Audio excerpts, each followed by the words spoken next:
Pinuna ng Department of Foreign Affairs, DFA, ang maling paniniwala ng hindi pinangalanang Chinese Foreign Ministry spokesperson kaugnay sa provisional arrangement sa resupply mission sa BRP Sierra Madre sa Ayungin Shoal. Sa isang statement, sinabi ng DFA na nakakapanghinayang na namischaracterize ng Chinese official ang ROR mission na isinagawa noong Sabado, ika-27 ng Hulyo. Aniya, sa halip na kilalanin kung paano nagawa ng dalawang bansa na pangasiwaan ang pagkakaiba para maiwasan ang hindi pagkakaunawaan, pinili aniya ng tagapagsalita ng Chinese Foreign Ministry na magsinungaling sa kung ano ang napagkasunduan sa pagitan ng Pilipinas at China kaugnay sa ROR missions. Paglilinaw pa ng DFA na ang kasunduan sa pagitan ng PH at China ay nagtapos sa maayos na paraan ng may tahasang kasunduan na hindi nilalagay sa alanganin ang posisyon ng bansa. Hindi din aniya makakatulong ang pagbibigay ng maling nosyon kaugnay sa napagkasunduan at kung paano ito ipapatupad. Nanindigan din ng DFA na nananatiling malinaw at hindi nagbabago ang posisyon ng PH sa mga isyu sa WPS, kabilang na dito ang legally settled maritime entitlements at lehitimong karapatan para sa pagsasagawa ng routine activities sa sarili nating exclusive economic zone.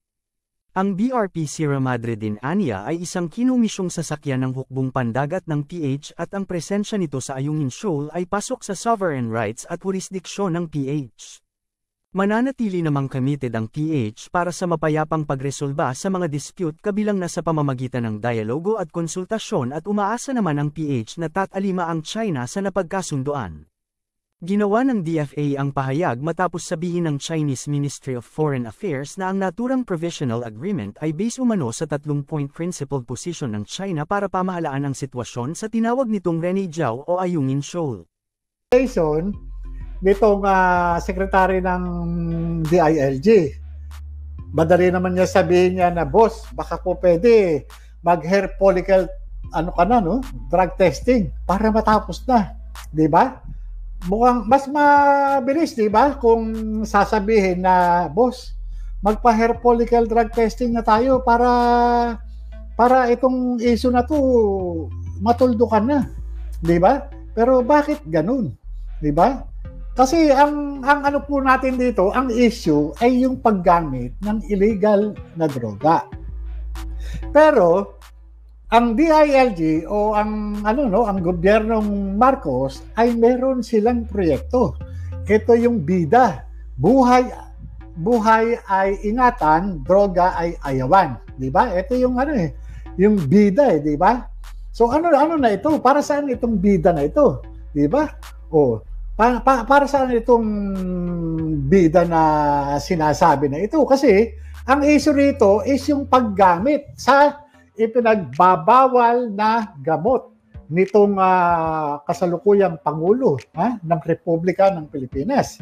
At hindi lang iisang tao ang nagsasabi na itong kasalukuyang Pangulo ng Republika ng Pilipinas ay gumagamit. Diba? Katulad yan. Sa akin na lang, 2012, na idokumento ko yan. At ito ay pinanindigan ko doon sa Senado. Under oath ako. Under oath ako noon.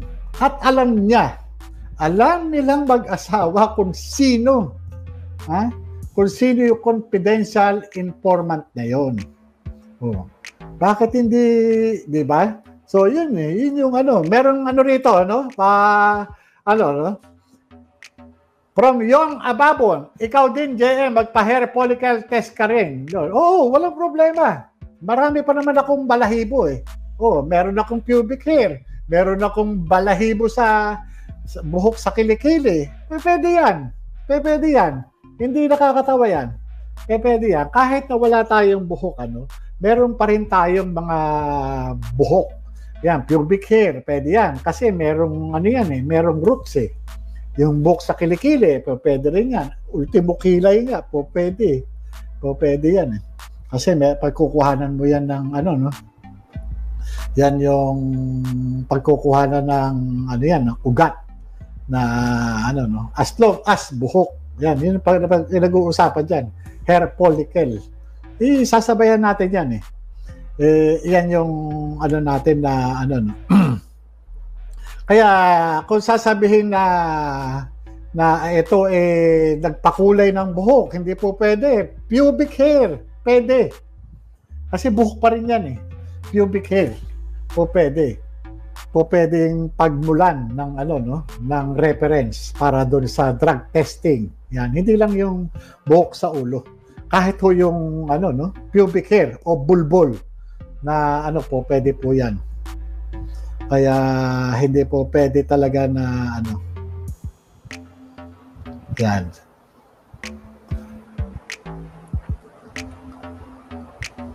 Tapos sabi, Sir JM, wala na ba talaga totally hearing sa Pideyanics vanished into thin air na ba? Alam nyo, umaasa pa rin ako dahil nga wala pa namang ano, no, wala pa namang sinasabi na adjourn na or totally ano na. Pero sana hindi naman ano. Kasi unang-una, nasa discretion talaga yan ng committee. Pero sana yung committee no na ano no, lalo na yung chairman ng committee ng Public Order and Dangerous Drugs, hindi naman sana ano no. Ang inaano natin dito, wala sanang titingnan o kung ano paman na leverage, 'di ba? Paano naman kami? 'Di ba? Paano yung taong bayan na umaasa? Paano yung taong bayan na walang political affinity o affiliation, 'di ba? Na naghahangad lang ng katotohanan. Hindi yung ano 'di ba? O, paano 'yun? Paano yung mga ordinaryong taong bayan na umaasa ng ano no? Ng tunay na investigasyon. 'Di ba? Hindi po pwede yung dahil ganito, dahil ganito, dahil ganyan, 'di ba? Meron masasagasaan o ano. Wag sanang ganoon. Kawawa naman yung mga ibang umaasa diyan sa investigation na 'yan. Yung naghahanap talaga ng kasagutan ng katotohanan, 'di ba? Kung nagagawa ng ibang mga ano no, ng mga ibang mambabatas na magsagawa ng investigasyon, sana maging ganun din. Huwag yung kung ano man na ano, kaya tuloy ang pagdududa nandyan 'di ba? Kaya nagkakaroon ng pagdududa ang taong bayan dahil doon sa mga mambabatas na mayroong ano no, merong mga reservation, merong mga iniingatan. Huwag sanang ganoon. Unang-una, ako kagaya nito, nakulong na ako diyan 'Di ba? Napakulong na nga ako Kahit gawa-gawa nila yung dokumento Napakulong na ako O tapos titigil tayo sa ganyan. Paano lang yung banta? 'Di ba? Paano yung banta? Paano na rin yung kapakanan ng taong bayan? Hindi yung ano lang, 'di ba? Mahirap yung meron tayong iniingatan. 'Di ba? Kumbaga, pumasok kayo diyan sa tungkulin ninyo bilang mambabatas. Gawin ninyo kung ano man yung ano no, yung iniatang sa inyong tungkulin, yung sinuong yung tungkulin. Gawin ninyo. Hindi po pwede na meron tayong mga ano diyan, iniingatan o ano man. Hindi pwedeng ganoon.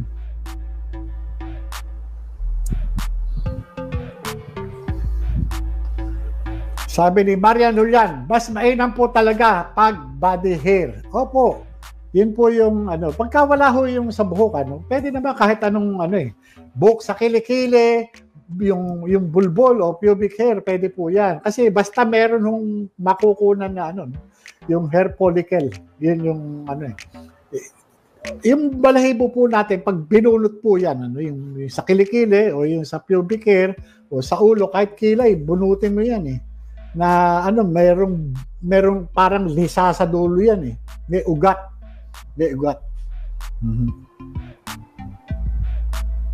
Yan po yung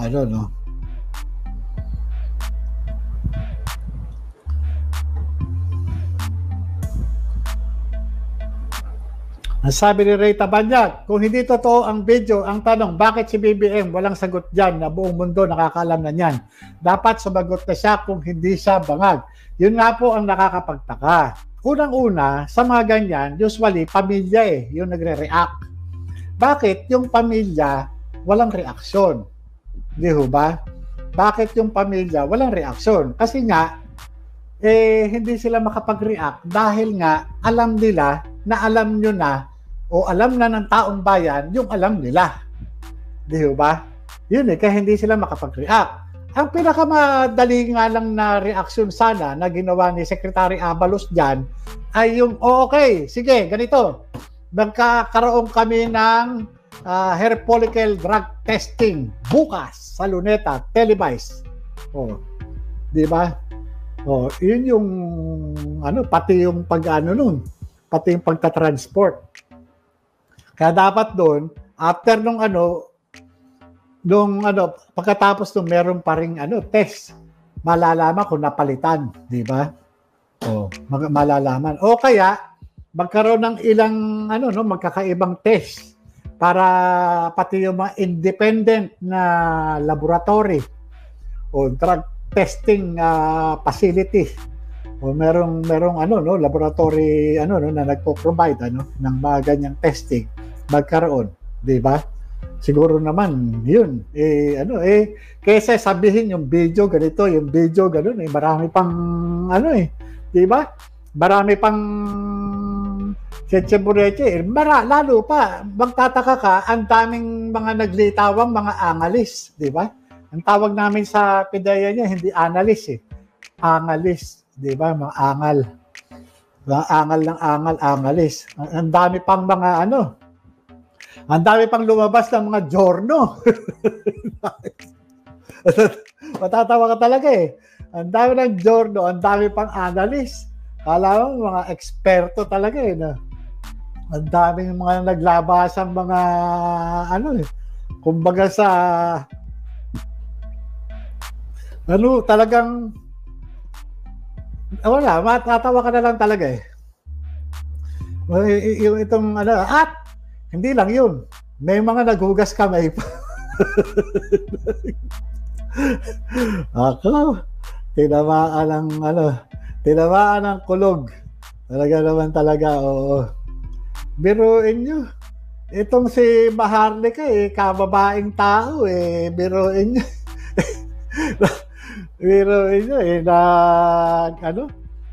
talagang nilabas niya yan. Di ba? Kababaeng tao Kaya nga ako, sabi ko, isa nga sa hamon niya ito, pagkain ko, sige, ito. Yan. Diba? Hindi, ako talagang, kumbaga saludo tayo dyan sa, kabayanihan nitong si Binibining Maharlika, yung si Boljakera. Kung saan ka man naroon ngayon, madam, kung ikaw ay nagpapahinga o kung ikaw man ay naghihilik nasa kasalukuyan naghihilik,